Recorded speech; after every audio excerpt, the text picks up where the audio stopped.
세상 학문에서도 여러분 학자들이 학문을 할 때 쓰는 방법이 있다고 합니다. 연역법 또 연역법이라는 것이 있고 귀납법이라는 것도 있고, 세 번째 방법이 최선의 설명으로서의 추론이라는 방법이 있습니다. 제가 주보 칼럼에 자세히 썼으니까 나중에 한번 보시기 바랍니다. 약자만 따서 IBE라고 부르는 방법인데요, 이건 어려운 방법이 아니고 어떤 것을 설명할 때, 뭔가를 설명할 때 그것에 대한 설명이 현상을 가장 잘 해명하면 그게 정답이라고 믿는 것입니다. 우리가 뭔가를 설명해, 여러 이론이 있죠. 근데 가장 합당하게 설명하는 이론, 그게 맞다는 거죠. 당연하지 않습니까? 이 기법을 써서 부활을 여러분 분석을 해보면, 부활을 제외한 다른 가설들 있죠. 예를 들면 환상이다. 여러분 성경에 보면 제자들도 처음 예수님 보고 환상인 줄 알았으니까 환상설이 없는 게 이상하죠. 환상설도 있고, 예수님 기절하셨다, 죽은 게 아니라 기절했다가 서늘한 무덤에서 살아나시고 무덤 문을 밀고 나오셨다, 도둑설, 제자들이 훔쳐가서 시체를 감추고 살아났다고 거짓말했다. 이 모든 다른 가설들은요, 부활을 제외한 다른 가설들은 데이터 간의 충돌과 논리적인 허점이 너무 많습니다. 설명을 해보면 설명이 안 돼요. 예를 들면 도둑설도요. 여러분 제자들은 성경을 보면 예수님 부활한다고 했지만 제자들은 꿈도 안 꿨고요, 예수님의 반대 대적자들이 그걸 지켰어요. 그렇죠? 무덤을 지켰다고요. 훔친다는 거 불가능해요.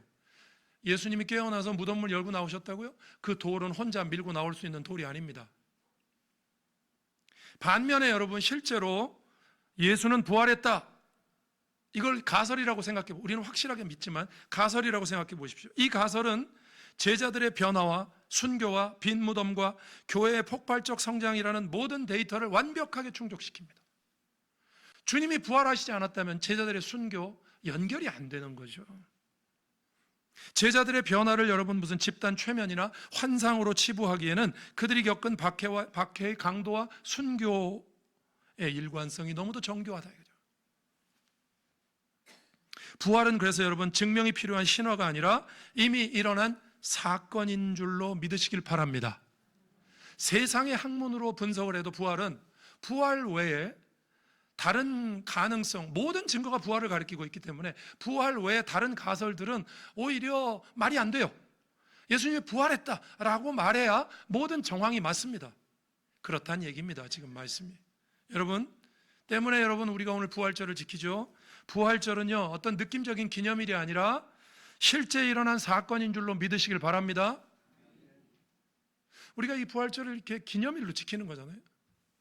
근데 이 없는 사건을 있는 것처럼 하는 거라든지 이런 게 아니에요. 실제 일어난 사건을 우리는 이 아침에 맞이하고 있는 겁니다. 여러분 그런 확신이 있습니까? 그런 확신으로 우리가 부활절을 맞이해야 됩니다. 부활하신 주님께서 오늘 본문에 제자들 앞에 처음으로 나타나셨어요. 여드레 후에 도마가 있을 때 나타나셨어요. 이 말씀을 통해서 우리는 부활을 믿습니다. 그래서 우리 천국에 갈 건 믿죠. 그러나 그 천국에 가는 부활 말고 이 땅에서 실존적으로 우리가 살아가면서 부활 신앙이라는 건 우리 삶 속에 있는 겁니다. 오늘 본문이 말하는 부활 신앙, 우리의 실존에 오늘을 살아가는 우리 삶 속에 필요한 부활 신앙, 오늘 말씀을 통해서 주님의 파송과 상처라는 제목으로 한번 생각해 보겠습니다. 첫 번째입니다. 부활의 파송입니다. 오늘 본문은요, 제자들의 두려움과 주님의 파송을 언급하고 있어요. 요한에 의하면, 오늘 보면 우리가 요한복음 요한이 있었죠. 요한에 의하면 부활하신 주님이 제자들에게 처음 나타나셨죠. 오늘 본문에 여러분 우리가 읽었지만 19절부터 23절까지는 처음 나타난 사건이고 중간에 살짝 설명이 있고 다음에 도마에게 여드레 후에 나타난 사건을 기록한 거예요. 주님이 여러분 처음 나타나셔서 하신 첫 번째 말씀이 뭐지? 오늘 본문에 너에게 평강이 있을지어다 입니다. 그리고 처음 나타난 19절부터 24절, 처음 나타나셔서 평강이 있을지어다 이 말을 두 번이나 하셨어요. 21절에도 나오죠. 너에게 평강이 있을지어다. 왜 이렇게 인사하셨을까요? 여러분 샬롬이죠. 평강이 있을지어다 이 말은요, 유대인들에게 그냥 일상 인사예요. 그러면 주님이 부활하시고 나타나셔서 제자들에게 단순 인사를 하셨을까요? 뭔가 의미가 있으니까 하셨겠죠. 부활하시고 처음 보는 장면에서 첫 마디가 평강이 있을지어다 하니까 이거 굉장히 중요한 말이에요. 단순 무슨 요식행위 인사일 리가 없어요. 왜 주님은 이런 인사를 하셨을까요? 그들 속에 평강이 없었기 때문에, 그들이 두려워하고 있었기 때문에 그렇습니다. 19절에서 그래서 딱 설명을 하고 있죠. 유대인들을 두려워하여 모인 곳에 문들을 닫았다. 예수님은 돌아가셨고요, 유대인들이 자기들도 죽일 수 있으니까 두려워합니다. 문을 닫았어요. 그 두려워하고 있는 제자들에게 나타나셔서 평강이 있을지어다. 다시 말하면 이런 거죠. 두려워하지 말라. 그런 다음에 여러분 21절 보시면 너에게 평강이 있을지어다 한 번 더 말씀하시고 아버지께서 나를 보내신 것 같이 나도 너희를 보내노라. 이게 뭐죠? 이게 파송이잖아요. 그러니까 주님은 부활하셔서 두려워하고 있는 제자들에게 두려워하지 말라 그러면서 아직 두려워하고 있어요. 아직 두려움이 해소되지 않았어요. 그들을 세상으로 파송하십니다. 두려워하고 있으면 그걸 좀 해소시키시고 좀 완벽하게 만드신 다음에 가라 밀어붙여야 되지 않겠어요? 그죠? 여전히 두려워하고 있는 제자들을 세상으로 파송하십니다. 이게 이 본문에서 여러분 기억해야 되는 중요 포인트예요. 주님은 두려워하고 있는 제자들을 세상으로 내모십니다. 어찌 보면 설명하시고 확신시켜 주시고 이렇게 해야 되잖아요. 근데 그냥 가라는 거예요. 파송. 제자들이 두려워하고 있다는 증거를 또 하나 보여드릴까요? 여드레 후에 여러분 여기 도마가 안 믿었죠. 예수님 다 넣어봐야 믿겠다. 도마가 있을 때 예수님 나타나셨죠. 여러분 여드레 후에 나타나셔서 26절을 보시면요, 예수께서 그들 가운데 뭐라고 말씀하십니까? 또 평강이 있으래요. 그러면 이게 또 단순 인사 아니겠죠? 단순 인사일 수도 있겠지만 단순 인사 아니겠죠? 의미가 있겠죠? 아직도 두려워하고 있는 거예요. 그래서 거기 그런 단서가 있습니다. 26절에 보면 도마도 함께 있고 문들이 닫혔는데, 문이 닫혔다. 이게 뭘 암시합니까 여러분? 여전히 두려워. 부활하신 주님 한번 만났지만 긴가민가해. 두려워. 여러분 이 제자들을 이해하셔야 돼요. 왜냐하면 여러분들은 우리 인간이 그런 존재 아닙니까? 한 번 확신하면 끝까지 갑니까? 아니잖아요. 예수 믿을 때 나에게 강력한 은혜가 있었지만 중간에 좀 흔들리잖아요. 그렇죠? 단번에 되는 사람은 없단 말이죠.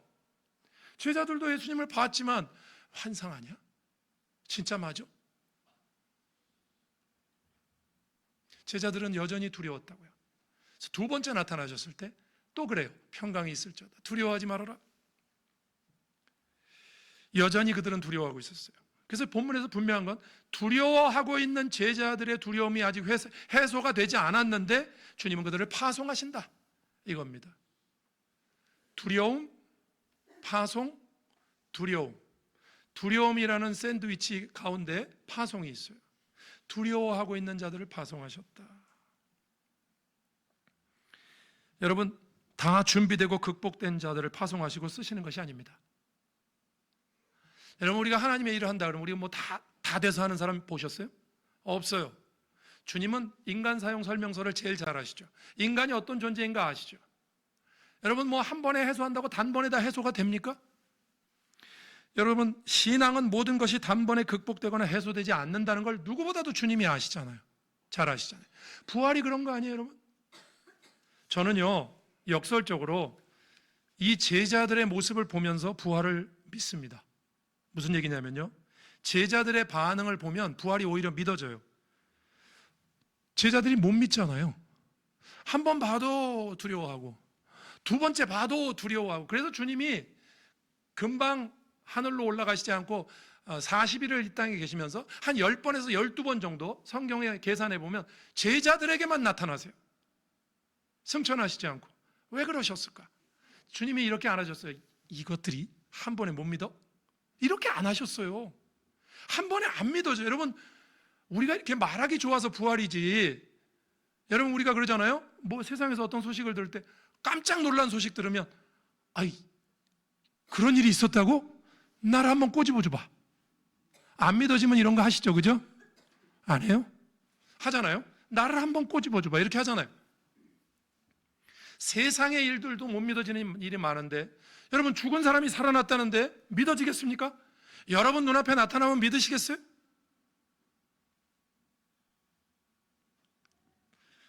여러분, 제자들이 부활을 기다렸다는 듯이 받아들이고 믿고 단번에 변한 것을 성경이 만약에 기록한다면 너무 매끈하게 꾸민 이야기 같았을 것입니다.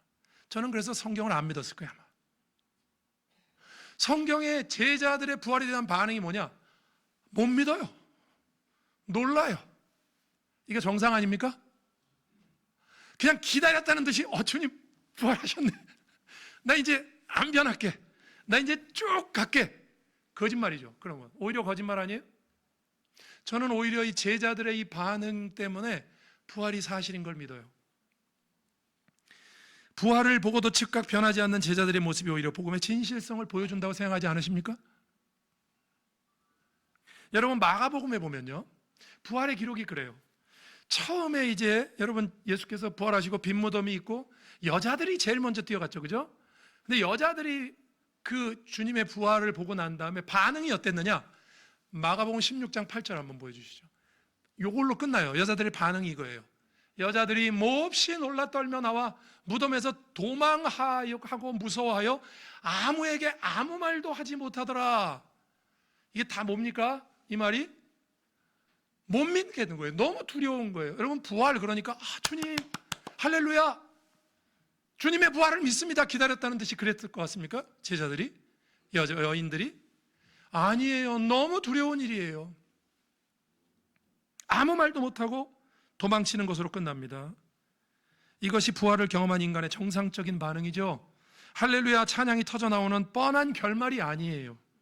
부활을 보고도 침묵했다는 것은 그 사건이 인간의 언어로 담아낼 수 없는 압도적인 사건이었다는 겁니다. 믿으십니까?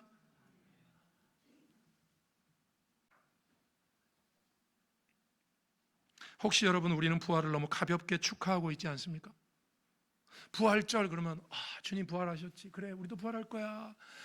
부활절 교회에서는 부활 달걀 먹고 좋지. 여러분, 부활을 너무 가볍게 축하하고 있지 않습니까? 첫 번째 부활을 받던 사람들은요, 놀라 자빠졌다고요. 쉽게 말하면. 안 그러겠어요? 여러분 같으면 안 그러겠습니까? 그냥 한 번에 믿어졌을 것 같아요. 이들이 부활한 주님을 만나고 단번에 모든 것이 해소된 것은 아니에요. 그래서 보고 두려워하는 거 여전히 두려워해요. 부활의 신앙을 단번에 담아내지 못했다고요. 하나만 제가 더 보겠습니다. 마태복음 28장에도 똑같은 말씀이 나오는데, 마태복음 28장 16절, 여러분 그 대위임령이라는 거죠. 한번 읽어볼게요. 11제자가 갈릴리에 가서 예수께서 지시하신 산에 이르러 예수를 배웠고 경배하는 아직도 의심하는 사람들이 있더라. 예수께서 나와 말씀하여 이르시되 하늘과 땅의 모든 권세를 내게 주셨으니, 우리가 잘 아는 말씀이죠. 가서 모든 민족 제자 삼아서 아버지 아들과 성령의 이름으로 세례를 베풀고 내가 너희에게 분부한 모든 것을 가르쳐 지키게 하라. 이거 대위임령이죠, 그죠? 예수님은 승천하시기 전에 마지막 유언 같은 말씀이죠, 그죠? 그런데 이 말씀을 하시는데 17절을 다시 한번 보여주세요. 거기 이런 사람들이 있었다고 그래요. 아직도 의심하는 사람들이 있더라. 어떻게 생각하세요? 저는 이래서 성경이 믿어집니다. 다 할렐루야 아멘 아니에요. 진짜 주님 맞아. 이거 환상 아니야? 아직도 의심하는 자들이 있더라. 주님은 그런데도 그들을 설득하시지 않고 가서 모든 민족으로 제자 삼으라. 이게 뭐예요? 파송이죠, 그죠? 파송. 아직도 두려워하고 아직도 흔들리고 완전하지 못하고 부족하고 의심하고 우리하고 너무 똑같지 않아요? 여러분, 우리가 주님 앞에 은혜를 받았죠. 오늘 부활절 날 예배에 나와서 예배드리죠. 여러분 마음속에 의심이 없어요? 전혀? 여러분 마음속에 흔들림이 없어요? 여러분 믿음으로 이 세상 살아가는데 전혀 흔들림이 없습니까? 아니에요. 하루에도 수백 번씩 흔들려요. 내가 정말 믿음으로 살아야 될까? 말씀대로 살면 하나님의 복이 나에게 임할까? 주님은 부활을 보고도 여전히 두려워하는 자들을 파송하셨다. 믿으시길 바랍니다. 그들은 다 준비된 것이 아닙니다. 다 해결된 것이 아니에요. 해소된 게 아닙니다. 그런데도 주님은 그들을 세상에 보내십니다. 근데 이게 왜 중요한 줄 압니까? 주님은 오늘도 그렇게 하십니다. 우리가 다 해결되고 신앙적으로 완벽하기 때문에 세상에 파송하시고 믿음으로 살고 말씀대로 살라고 하시는 것이 아닙니다. 완벽해서 하는 사람이 어디 있어요? 여러분, 우리가 주님 앞에 우리도 파송받았죠? 세상에 나가서 여러분 우리가 그리스도인이라고 말해야 되고 그리스도를 증거해야 되고 111 운동하니까 우리가 믿지 않는 자들에게 그들의 영혼을 위해서 복음을 전해야 됩니다. 우리가 완벽해서 합니까? 내 신앙이 완전해서 합니까? 아니에요. 나도 흔들려. 나도 갈대야. 그런데 저쪽이 더 심하게 흔들리는 갈대지만, 물론 갈대라도 질은 좀 달라야죠. 그들에게 내가 가서 전한다고 해서 나는 다 해결이 된 사람입니까? 아니에요. 나는 말씀대로 다 살아요? 아니에요. 그래도 주님은 우리를 가라고 말씀하세요. 그래도 주님은 우리를 보내십니다, 여러분. 그러니까 우리가 다 된 다음에 주의 일 하겠다 이렇게 생각하시면 영원히 주의 일을 못할 수도 있어요. 다 극복이 돼서 주의 일 하는 사람은 없습니다. 그럼 제가 물어볼게요. 왜 주님은 그렇게 내모실까요? 왜 준비도 그렇게 완벽하지 않은 제자들을 파송하시고 우리도 파송하실까요? 세상에서 주의 자녀로 살라고 할까요? 예수 그리스도를 믿는 그리스도인이라고 말하기엔 너무도 창피하고 부족한 나지만 그래도 티를 내라고 하실까요? 왜? 그럴 때 부족한 것은 내가 채우시겠다. 그 메시지인 줄로 믿으시길 바랍니다. 주님은 우리를 만드셨어요. 그래서 인간이 어떤 존재인지 알아요. 아까도 말씀드렸잖아요. 단번에, 부활도요, 단번에 이게 해소가 안 된다니까요. 그래서 한 10번 정도 제자들에게 나타나셨다고요. 그러니 여러분, 우리가 예를 들면 하나님이 말씀으로 오늘 설교에 은혜를 주시면, 우와, 하나님이 나에게 은혜 주셨다는데 이제 평생 변치 않을게. 거짓말이죠. 아무리 우리에게 은혜가 있어도 우리는 또 마음이 조변석게 자꾸 흔들려요. 그죠? 그럼에도 불구하고 우리 같은 부족한 자들 보고 세상으로 나가래요. 가서 그리스도인인 티를 내랍니다. 어떻게 생각하십니까? 그건 무슨 뜻이에요? 아니, 주님 좀 해소를 시켜줘. 우린 늘 그러잖아요. 주님 좀 나에게 더 영광을 보여주세요. 주님 저에게 더 믿음의 증거를 좀 더 주세요. 주님 앞에 살 수 있도록 증거를 주세요. 그렇게 기도하고 있는 우리에게 야 됐어 그냥 가. 왜냐하면 우리가 완전히 채워지지 않는다는 걸 주님이 아세요. 단번에 안 되는 걸 아세요. 그래서 주님은 가라고 하세요. 대책 없이요? 아니요. 가. 그러면 내가 너를 채울게. 믿으십니까? 그래서 오늘 본문에도 여러분 보시면 거기 있어요. 단서가 22절을 보시죠. 그들을 파송하시면서 22절에 이렇게 말씀하세요. 이 말씀을 하시고 그들을 향하사 숨을 내쉬며 이르시되 성령을 받으라. 혼자 보내시지 않잖아요. 그래서 나중에 여러분 여기서 이렇게 성령을 받으라 하지만 제자들이 성령이 언제 임합니까? 확실하게 오순절 때 두려워하고 있는 제자들을 보내시고요, 주님께서 그들의 부족함을 채우십니다. 여러분, 세상에는 시작해야 보이는 것들이 있죠. 시작하기 전에는 보이지 않는 것들이 많습니다. 그렇죠? 여러분, 우리가 어떤 일을 생각할 때 예상을 하죠. 내가 이걸 하면 이렇게 될 거다 예상하죠. 예상대로 되는 일이 있지만 세상 일이라는 게 예상대로 안 되는 일이 많잖아요. 그죠? 일단 해야 그 다음 스테이지가 보이는 일들이 세상에 많습니다. 그죠? 전도를 하면 예를 들면 와, 저 인간은 참 완악한 인간이야. 내가 평소에도 알고 지냈지만 이쪽을 하면 안 되지. 이쪽에 혹시 계시다고 생각하려나? 여러분 얘기가 아니에요. 예를 들어 우리가 그러잖아요. 전도할 때 야, 저 사람 참 완악해. 이제 찔러도 피 한 방울 안 나올 인간이야. 저 사람한테 전도하면 잘 안 될 거야 라고 생각했는데 막상 가서 해보니까, 저질러 보니까 이 사람이 순순히 쫓아오네. 이런 일 많습니다, 여러분. 그렇죠? 시작하기 전에는 보이지 않는 것들이 세상에 많습니다. 주님의 일이 그래요. 주를 믿고 부족해도 가야 됩니다. 부족해도 순종해야 됩니다. 부족해도 나설 때 그 다음 스테이지가 보입니다. 믿으십니까? 가만히 있으면 아무것도 안 되는 거잖아요. 발을 떼어놔야. 여러분, 요단강을 건너갈 때 제가 그랬잖아요. 홍해를 건널 때는 쩍 갈라놓고 가게 했고, 요단을 건널 때는 갈라놓지 않고 강물이 흘러내리는데, 그때가 모맥을 건너는 시기라 물이 수위가 높아요. 강물이 막 철철철철 흐르는데 하나님께서 제사장들, 법궤를 맨 제사장들한테 들어가라는 거예요. 빨리 들어가 죽으라는 거죠.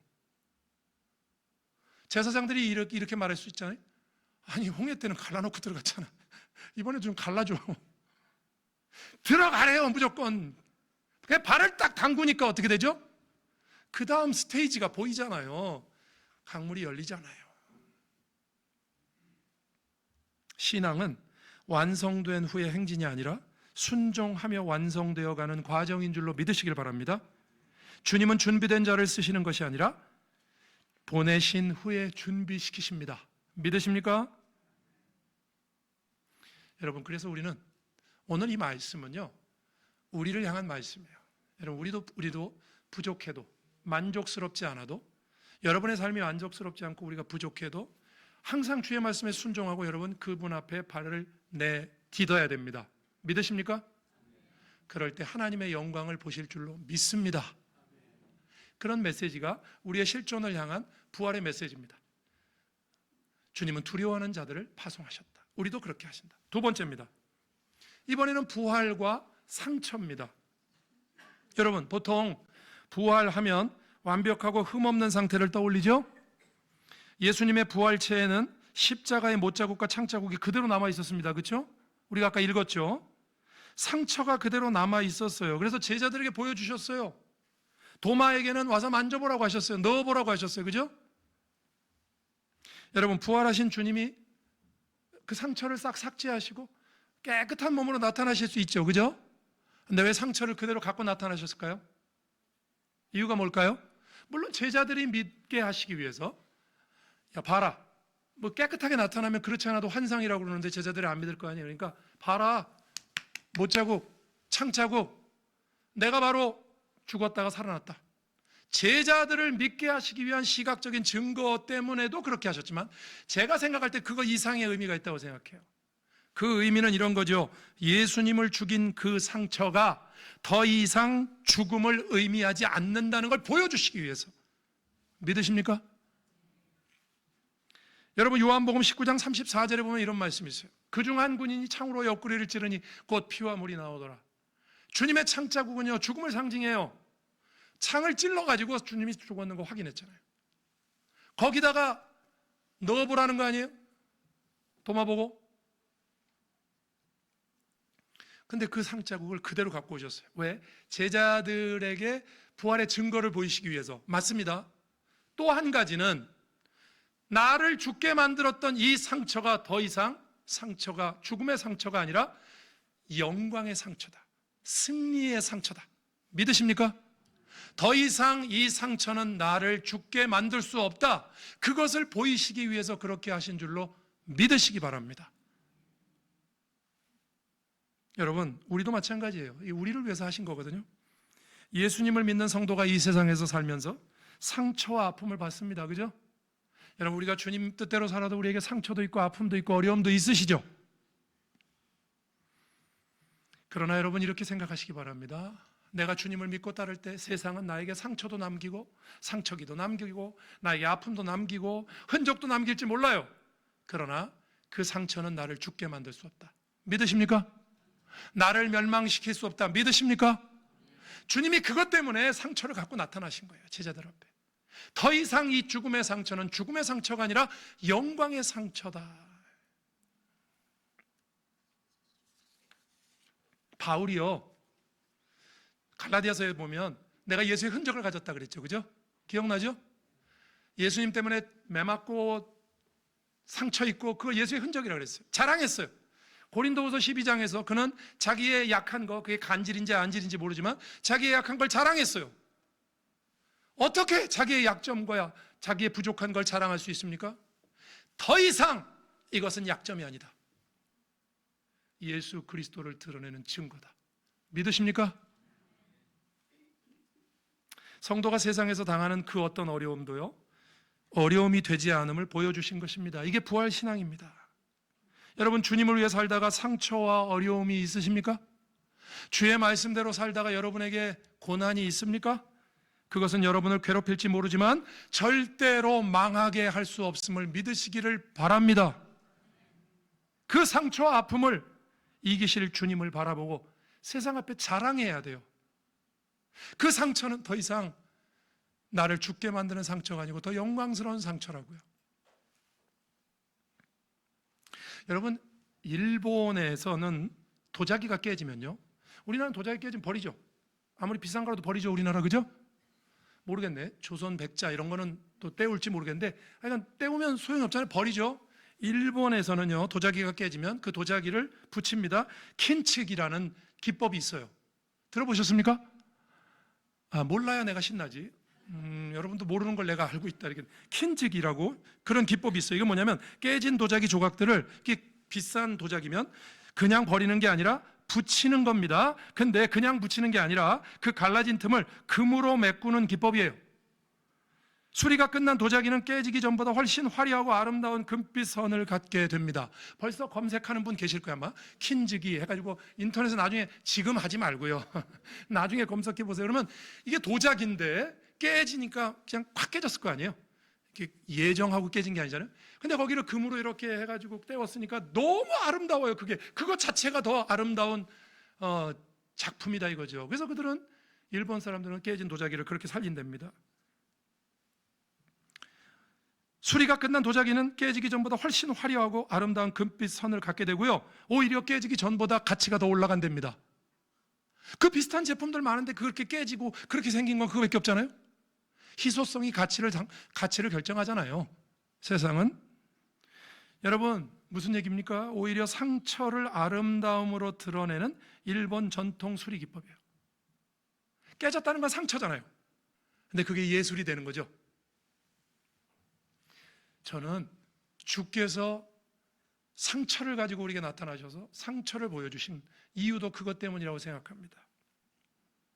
여러분, 상처가 도자기의 결점이 아니라 유일무이한 예술이 되는 것처럼, 여러분, 우리가 주님 앞에서 부활하신 주님이 나의 그 상처를 만지시면 여러분의 아픔은 누군가에게 소망을 주는, 또 여러분에게도, 여러분의 생애에도 예술이 될 줄로 믿으시길 바랍니다. 상처는 더 이상 상처가 아니라 주님 안에서 그러니까 예술이 될 수 있어요. 그것이 우리의 믿음입니다. 믿으십니까? 오늘 말씀을 정리하겠습니다. 여러분, 부활의 아침입니다. 부활은 사실이에요. 부활이 사실이 아니라는 걸 믿기가 더 어려워요. 부활은 사실이에요. 사실이라고 믿는 게 맞습니다. 주님은 부활하시고 두려워하는 자들을 보내셨어요. 우리에게도 그렇게 하십니다. 내가 책임진다는 뜻이죠. 발을 떼놓으세요. 두려워도. 그럼 그 다음이 보입니다. 주님이 함께 하세요. 또 주님은 상처를 갖고 상처가 더 이상 상처가 아닙니다. 죽음의 상처 아니에요. 예술이에요. 우리의 상처도, 주님을 위해서 살아가는 우리의 상처도 예술이 될 줄로 믿으시기를 주의 이름으로 축원합니다. 기도하겠습니다. 주님, 이 부활 아침에 저희들 그런 믿음 갖게 해달라고 기도하겠습니다. 하나님 아버지, 감사합니다. 오늘도 주님 앞에 나와 예배드리고 이 부활의 아침에 주님을 바라봅니다. 거룩하신 주님의 그 은혜와 사랑을 마음속에 담아 믿음으로 살며, 주님이 우리를 파송하신 것, 주님이 또한 우리에게 보여주신 그 상처의 의미를 깨닫고 믿음으로 살아갈 수 있도록 도와주옵소서. 거룩하신 주님, 부활의 신앙이 참 신앙, 사실의 신앙이 되게 하시고, 우리의 삶 속에 주님이 부족한 우리를 보내시고 함께 하시며, 또 상처가 있지만 그것을 영광과 예술이 되게 하실 주님을 바라보면서 오늘도 우리의 실존 속에 주님을 바라보고 나아가는 귀한 믿음의 성도들 되게 하여 주옵소서. 예수님 이름으로 기도합니다. 아멘.